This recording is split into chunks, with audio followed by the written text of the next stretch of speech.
Who gave you permission to be here? I yelled, gripping my fence as I watched a group of women setting up tables on my land.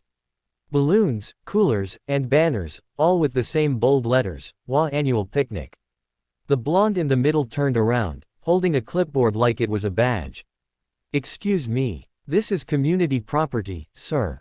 You can't yell at residents. I took a step closer.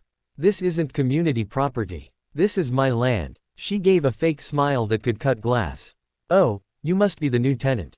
Don't worry, we already approved the event. I'm Karen, HOA president. My jaw tightened. There's no HOA here. I own this land outright. She laughed, short and sharp. That's cute. Maybe you should read the bylaws before making a scene. Behind her, kids were running near the metal gate, the one with the warning signs I had nailed up months ago.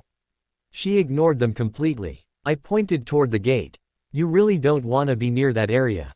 She squinted. Oh please, what's back there? Your broken down lawnmower. The sound of a cooler lid slamming shut made everyone look up. Her husband, or whatever he was, popped open a beer and said, "Relax, babe. It's fine." Karen smirked at me. "We've done this picnic for years. If you don't like it, call your landlord." I let out a dry laugh. "You mean call myself?" For a second, her smile flickered. Then she crossed her arms and said, "Well, it's too late now. We've got food coming, kids playing, and I don't see your name anywhere on a deed." I pulled out my phone, scrolled, and turned the screen toward her. The official county record, my name bold and clear. "You sure about that?" Her expression froze. But she didn't back down. Instead, she snatched the phone from my hand and tossed it on the grass. "Oh, we'll see about that," she said coldly. "Because if you're lying, I'll have you removed by the HOA security." I stared at her, calm, quiet. "Sure," I said. "Just make sure your security stays away from the back pens." "Why?" she asked, rolling her eyes. I smiled slowly. "Because that's where I keep my bears." Karen blinked, then laughed so hard she nearly dropped her clipboard. "Your what? Bears? Oh, that's rich." The other HOA members chuckled nervously, thinking I was joking. Only, I wasn't. I didn't say another word. I just walked toward the metal gate, unhooked the first latch, and the heavy chains rattled in the air. The laughter died out quick. Even the kids stopped running. You could feel the quiet spread like cold water. Karen tried to keep her tone sharp. "Sir, if you think you can scare us with some farm animal." But before she finished, a low rumble rolled from the other side of the fence. A deep, heavy growl that made the ground hum beneath our feet. One of the dads whispered, "Was that?" I turned around slowly. "You still think it's community land?" Karen took a step back, clutching her clipboard like a shield. "You can't keep wild animals here. That's illegal." "Not if they're licensed," I said calmly, "and not if the land is privately owned." She spun toward the others. "This man is lying. I know the law. I'll call the police right now." "Do that," I said. "Ask for Sheriff Tom. He signs my inspection papers every spring." Her phone shook in her hand.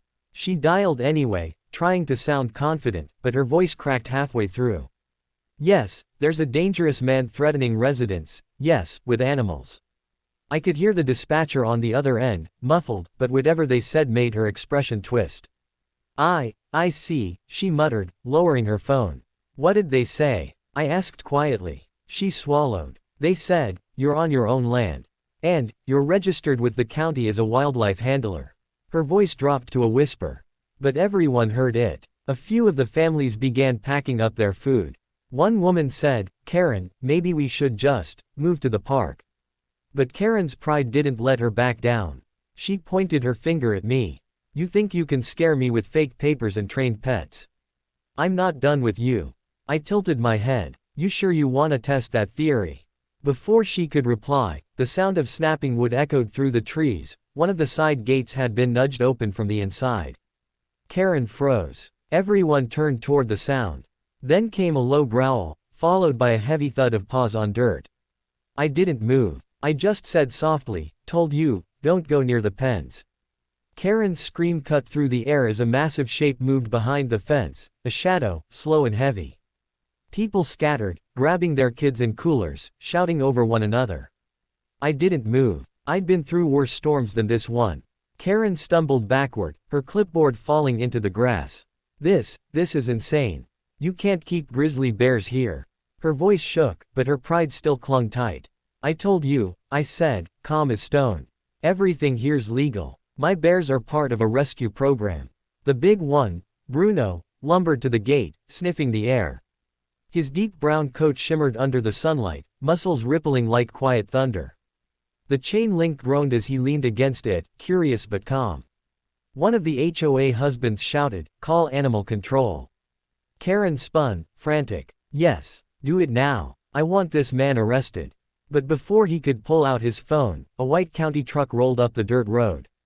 Karen's face lit up. Finally, law enforcement. She marched toward the truck, waving her arms. "Officer, arrest him. He's keeping dangerous animals on public land." The door opened, and out stepped Sheriff Tom. Hat low, sunglasses glinting, same man who came by every month to check my enclosures.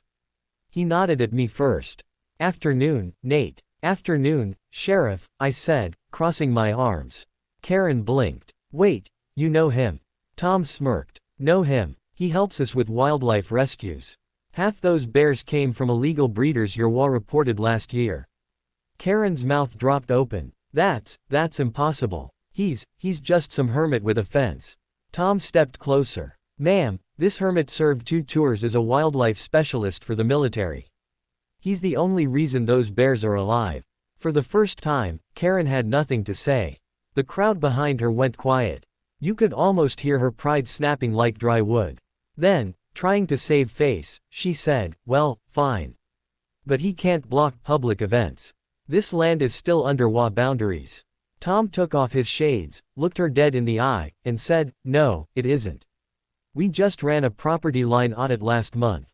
This land hasn't been HOA property for over a decade. It's private, fully." Karen's face went red. She looked around, realizing every parent, every neighbor, was watching. "That's not true," she said, voice trembling. "You're all lying to embarrass me." I sighed. "Karen, you put flyers in everyone's mailbox without even checking the map." She turned toward the crowd, desperate. "You all saw the notice. The HOA approved this." But one of the moms lifted a paper from her tote bag. "Yeah, but this notice doesn't have the HOA stamp. Did you print these yourself?" Karen froze again. Her eyes darted from the paper to me. Her fake authority was slipping fast. I leaned slightly forward and said, just loud enough for her to hear, "Maybe next time, don't mess with someone who actually reads the law." Karen's eyes darted wildly, her lips trembling between rage and fear. The crowd had started backing away from her, whispering under their breath. Her perfect control, gone. She clutched her phone like it was her last weapon. "You'll all regret this," she hissed. "If the sheriff won't act, I'll call my security." Tom raised a brow. "Your security?" Karen smirked, dialing fast. "Yeah, the HOA's private enforcement team. They handle trespassers when the county fails to." I exchanged a look with the sheriff. He shook his head slightly. "There's no licensed security under this HOA," he whispered to me. "I know," I murmured. "But let's see what she brings." Within minutes, a black SUV pulled up, tinted windows, no official markings. 2 men stepped out, matching black shirts, fake badges clipped to their belts. Karen strutted forward like a queen regaining her throne. "There, arrest him. He's threatening me and endangering the community." One of the men looked at me. "Sir, we need you to vacate this area immediately." Tom's voice hardened. "Identify yourselves." "HOA enforcement," the man replied coolly. "We handle compliance issues." Tom folded his arms. "Funny. I don't recall deputizing any HOA officers this year." The man's jaw tightened, but before he could answer, Bruno gave a deep growl from behind the fence. It was low and sharp enough to rattle everyone's nerves. Karen jumped back. "Control your animal." I didn't move. "He's calm," I said softly. "But he doesn't like people pretending to be something they're not." Tom stepped forward, lifting the fake badge off one man's shirt. "You boys know impersonating law enforcement is a felony, right?" The man hesitated. Karen's voice cracked. No, they're real. They're with me. Show him your IDs." But there were no IDs. Just blank wallets. The sheriff called it in on his radio. Within minutes, 2 real deputies pulled up. The scene flipped in seconds. Karen's security, being cuffed, shoved against their SUV, shouting protests that fell flat. Karen stood frozen, her face pale as chalk. Tom turned to her. Ma'am, you just brought fake officers onto private property. You understand how serious that is. She shook her head, stammering, I didn't know. They said they were HOA security. I looked at her, calm but sharp. You really thought you could bully people with fake cops? Tears filled her eyes, but her pride still tried to breathe. You can't make me look like the bad guy. I was just trying to protect the neighborhood. Tom sighed. No, ma'am. You were trying to control it. The deputies started leading the men away. Karen stood there, shaking, surrounded by the same neighbors who once followed her orders without question. No one defended her now. As she turned to leave, I called after her quietly, Karen. She stopped but didn't look back. You came here thinking you owned the land, I said. But the truth is, you never owned a thing. Not even their respect. She flinched, shoulders trembling, and walked off toward her car in silence. Then, just as she reached her door, something unexpected happened. A new SUV pulled up, sleek, black, with government plates.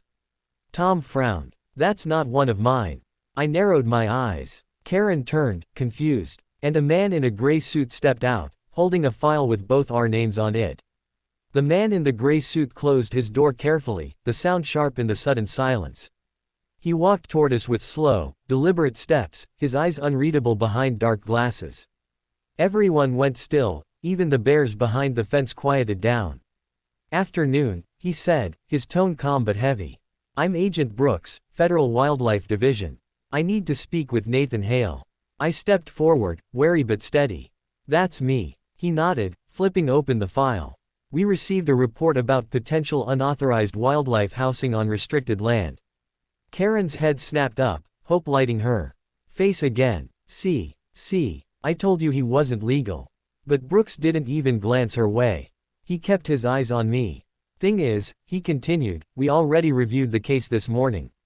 I stayed quiet. Tom shifted beside me, arms crossed. Brooks pulled a document from his file, a federal license with my name stamped in gold. Mr. Hale, your clearance was upgraded last week. You're now part of our private wildlife preservation network.